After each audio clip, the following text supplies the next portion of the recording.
And welcome back to another video. My name is Daniel Rogers, and you're watching a series on 1 Corinthians chapter 13. This is video number 1, 2, 3, 4, 5. So thank you for joining me on this fifth video in this 15 video series. That's right, there's going to be 15 videos published every day during the week at 5 a.m. Central Time. So, your mileage may vary.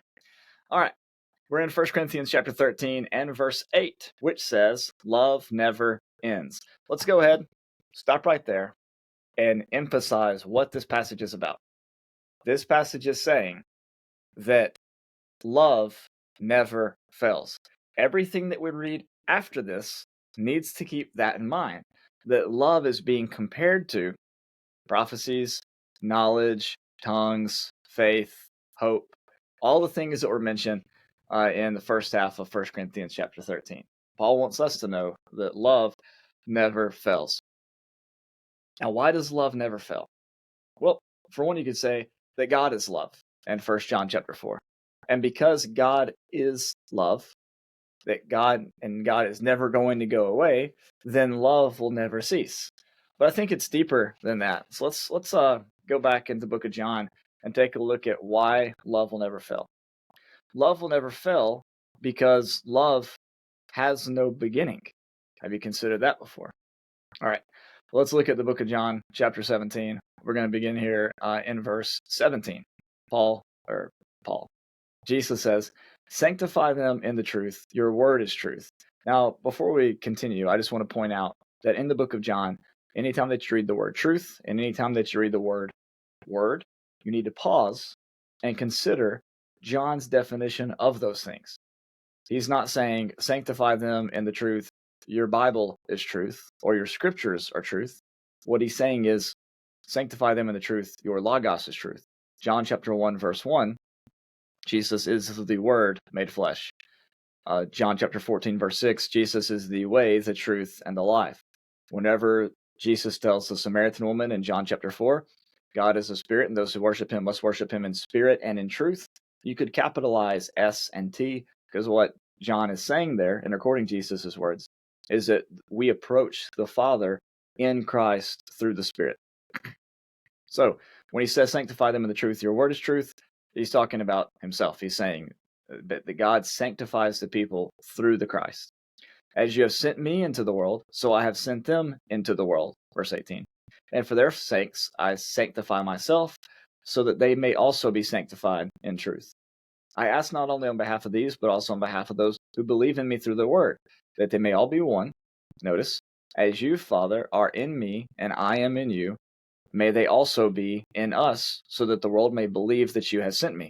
Notice this idea of mutual dwelling. You are in me, I am in you, and Jesus' prayer is that his people will be in us, and that they may be one. Paul's teaching in 1 Corinthians 13 is directly related to this idea, that in Christ we have complete unity. In Christ we have been made one, and what binds us all together is love, and that's why love will never fail. Let's keep going here in 1 Corinthians in John chapter 17.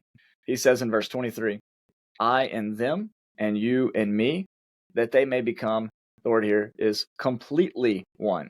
Now here's one reason why I wanted to bring this passage up. This idea of being completely one is the word teleao.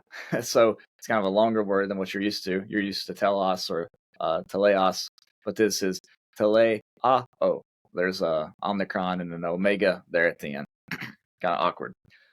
But this word is related to the words I just mentioned, telos, teleos, in 1 Corinthians chapter 1, and 1 Corinthians chapter 10, and 1 Corinthians chapter 13, this idea of the end, or the perfect, or the maturity. And so Jesus' prayer is for them to reach that kind of maturity. You see then how the divisions in 1 Corinthians chapter 1, there be many divisions among you, is directly opposed to the completion or the perfect or the maturity that would bring about the end of that which is in part in 1 Corinthians 13.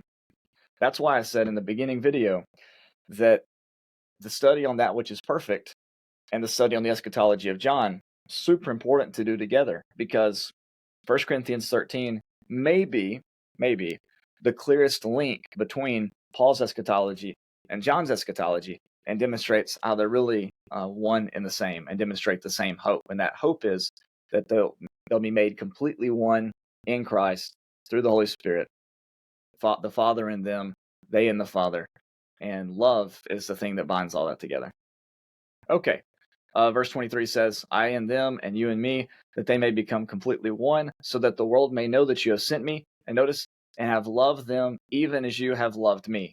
So the love that the Father has for the Son is the same quality and quantity of love that the Father has for you and me. How cool is that? But how long has this love gone on? Let's keep reading. Father, I desire that those also whom you have given me may be with me where I am, to see my glory, which you have given me, because you loved me before the foundation of the world. Love, then, is eternal. Love did not begin at some point. God didn't go, hey, you know what? I'm going to start loving at some point. No, God is always loved because God has always been love. And God has always had an object of love, his eternal Son and the Spirit. So we have here a prediction by Jesus, a prayer of Jesus in John 17 that closely links John's eschatology with Paul's eschatology as stated in 1 Corinthians 13. The end goal of both teachings is to bring about unity in the body of Christ. And the unity is brought about in the body of Christ through love. God loved the Son from before the foundation of the world. God will never stop loving the Son. And so we can say authoritatively that love never fails. Prophecy might fail, tongues might cease, knowledge might be done away with, our own, whatever our gifts might be, may come to an end. We might lose access to a certain way of life, that might come to an end, but love never fails.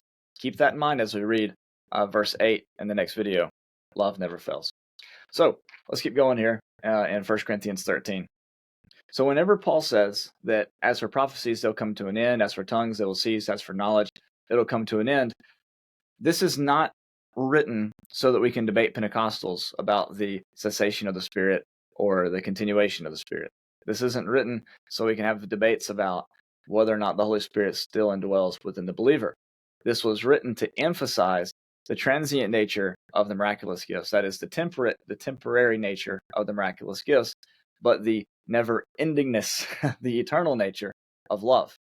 That's why love is so important. If you have all gifts, if you have all knowledge, if you have all faith, if you have all hope or whatever, but you don't have love, those things count for nothing because those things eventually go away. You can have love without having the gift of prophecy. You can have love without having the gift of tongues. You can have love without having the gift of knowledge. But if you have prophecy or tongues or knowledge without the gift of love, it's not going to do you any good whatsoever, because those things are temporary. If you want to say they're temporary until death, if you want to say they're temporary until the coming of the Lord, if you want to say they're temporary just until a certain point in your life or whatever, we're not going to get into that debate just quite yet. But they're temporary is the point, and love lasts forever. If you don't see yourself being a Christian without those gifts, then you haven't come to a true knowledge of God. You still have an infantile knowledge of God, as Paul says in verse 11, and we'll be discussing that in the videos to come. Love never fails.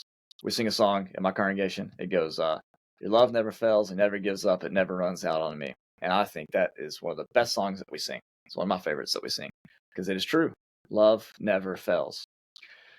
After all, as we noticed, God is love. Okay, let's get into the rest of verse 8 in the next video. I told you it was going to be this video. I tricked you. It's going to be the next video. Have a good day. God bless.